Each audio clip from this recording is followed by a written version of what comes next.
ang mundo nga po, may motto eh. Sabi nga po, may magandang kinabukasan ng ang taong may tiyaga. Ganun din sa Diyos, Church.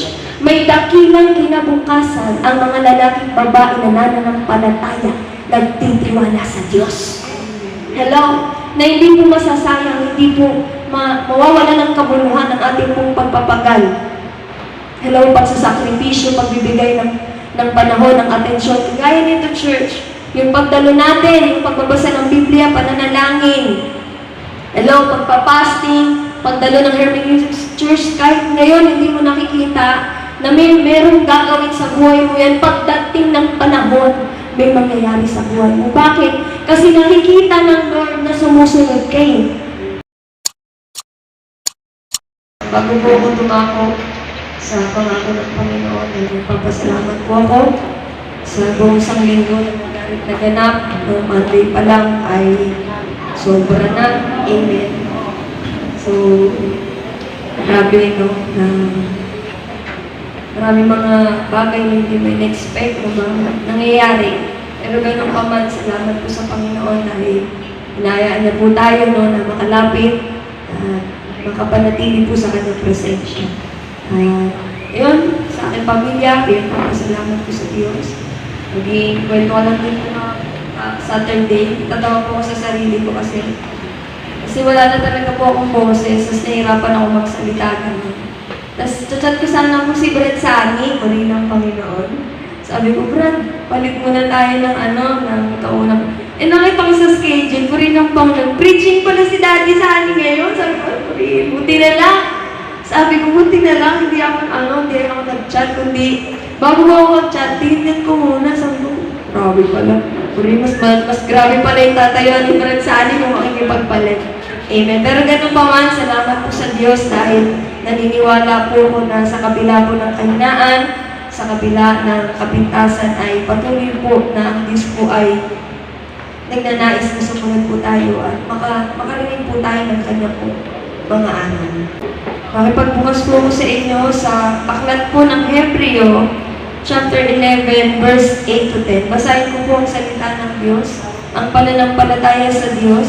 Dahil sa pananampalataya, sumunod si Abraham nang siya'y utusan ng Diyos upang pumunta sa isang lupaing ipinangako sa kanya. Sumunod nga siya kahit hindi niya alam kung saan siya pupunta.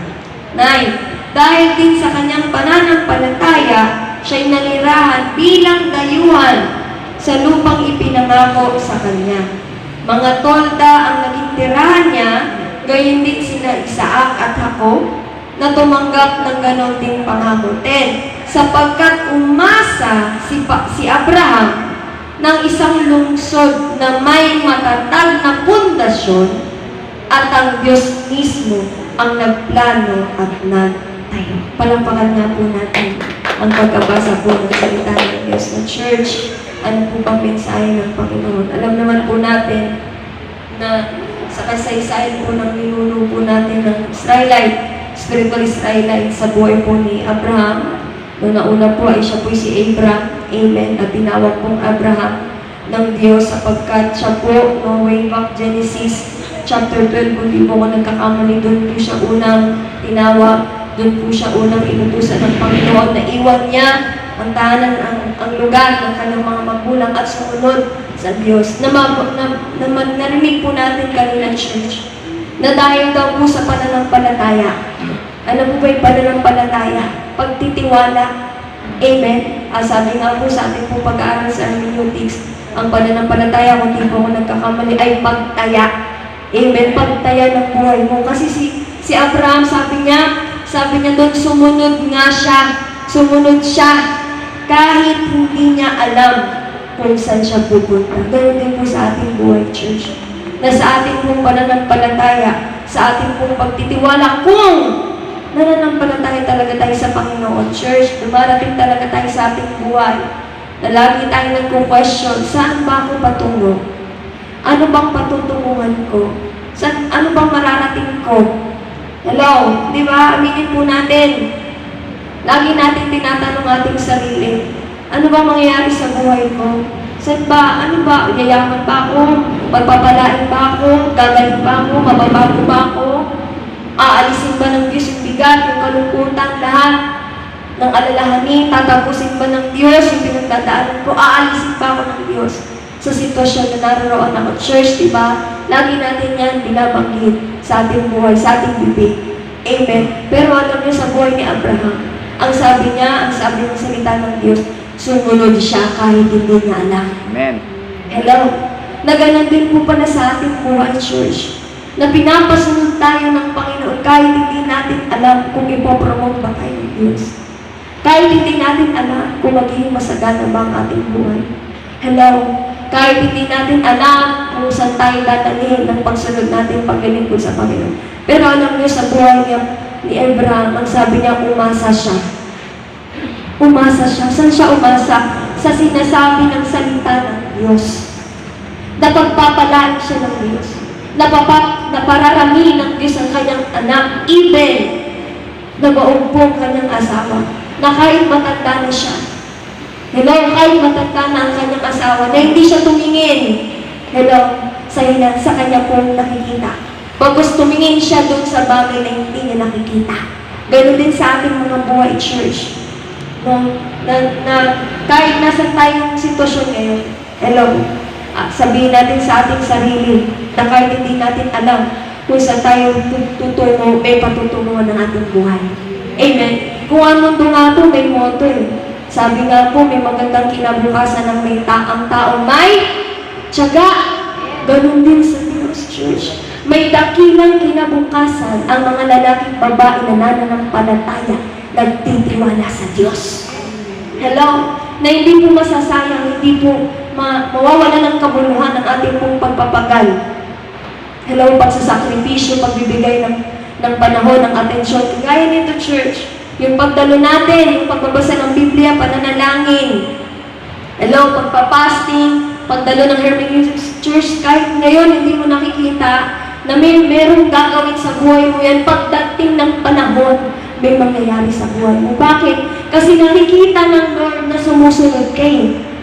Paano na lang kung ngayon pa lang wala ka nang nakikita pero hindi ka na sumusunod? Hindi ka lumalakad sa pinapalakaran ng Panginoon. O, nandun na po yung kahinaan, nandun na po yung kabigatan, nandun na po yung alalahanin, yung bigat, yung kalungkutan, kasi nasa lupa nga tayo eh. Kahit nga po yung mga nasa pulpito, even mga pastor church, nahihirapan din silang sumunod sa Panginoon. Nabibigatan, nalulungkot. Kaya nga po, pag magpapakinggan po natin yung mga lingkod ng Diyos, ano pong ginagawa nila? Umiiyak na lang sila. Kasi wala silang magawa eh. Hello? Dahil naniniwala sila, nananampalataya sila sa sinasabi ng Panginoon, dahil may mararating yung kanilang pagsunod, na may mararating yung kanilang paglilingkod. Church, na kahit po tayo nakaupo niyan, may plano ang Diyos sa ating mga buhay. Hello? Hindi lang po ang mga nangarap, actually hindi naman namin pinangarap eh. Minsan nga, yung mga nasa pulpito, bumababa pa eh. Aminin. Gusto pang bumaba. Bakit? Kasi nanghihirap eh. Hello? Nasumusunod ka, ang dami hadlang. Ang daming problema. Ang daming pagsubok. Ang daming kalungkutan. Hello? Kahit nga po mga kabataan eh.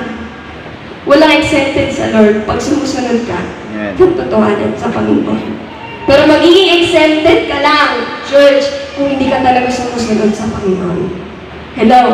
Kapag hindi ka sumusunod sa Lord, talagang ang buhay kala mo sa labas, masaya, pero sa church ang lungkot, mararamdaman natin yan. Hello? Maano natin na, ang garapang nasa labas ako, ang saya. Pero pag nasa church ang lungkot, bakit? Kasi pag nasa church ka, liligligin ka ng diablo eh. Hello?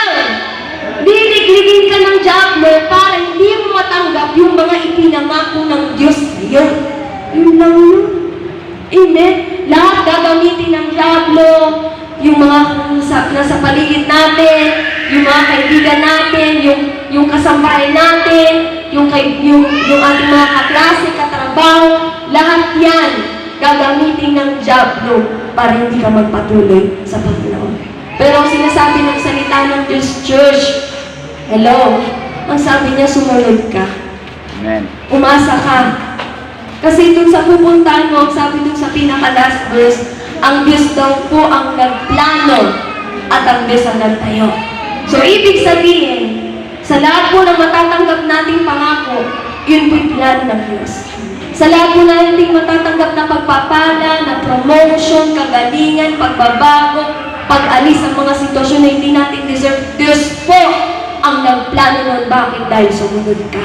Dahil nagtiwala ka. Hello? Hello, alam nyo, kahit ako po, ginataon ko rin po yung sarili ko. Binababa ko po. Amen. Kasi, natatouch ako eh. Parang, naano ko sa mga kabataan, kahit sa mga tao, sa mga magulang, na nahihirapan sila. Hello? Kahit nga po sa mga kapatid ko, nakikita ko. Hirap may pamilya. Sabi nga kagabi ni Mama Mercy ko rin ng Panginoon. Sabi ko, ang dalawa ni Ate Isabel. Nako, huwag kayong mag-aanak. Huwag kayong mag-aasawa. Sana makapag-tiis pa kayo, sabi ni Mama Mercy. Pero sa totoo lang, kahit nakikita ko no, sa pamilya ko, sa mga kapatid ko, na mahirap. Paano pa kung di ka sumusunod? Hello? Paano pa kung di ka naglilingkod sa Panginoon? Napakahirap. Amen. Pero pag nasa Diyos ka, yung mga mahihirap na bagay padadaliin ng Diyos. Kung dahil po, di ba, sa mga pagtutulong ni Kuya Junet, lalo sa buhay ni Kuya PJ Church, di niya maunawaan, di niya maintindihan, di niya malaman kung sino tumutulong sa kanya, bakit niya nagagawa yung mga imposibleng bagay, Diyos yun. Hello? Diyos yun! Amen? Kasi napaka-imposible sa paningin niya. Pero sa Diyos, posible na mangyari maganap sa iyo. Ganun din po, church, no, sa pangako ng Diyos sa ating mga buhay. Amen? Kung kino-question mo sarili mo ngayon, kung ano pa mangyayari sa paglilingkod mo, sa pagsunod mo sa Panginoon, kung inaakala mo na parang hindi mo alam kung may patutunguhan yung pagsunod mo, yung paglilingkod mo, kaysa nasa napakasimple kang pagsunod, paglilingkod, church. Napakasimple paglilingkod at pagsunod may mangyayari at patutunguhan po ang ating pagsunod, paglilingkod sa Panginoon. Yan lang po ang pangako ng Diyos, nakapakan po natin. Amen. At welcome po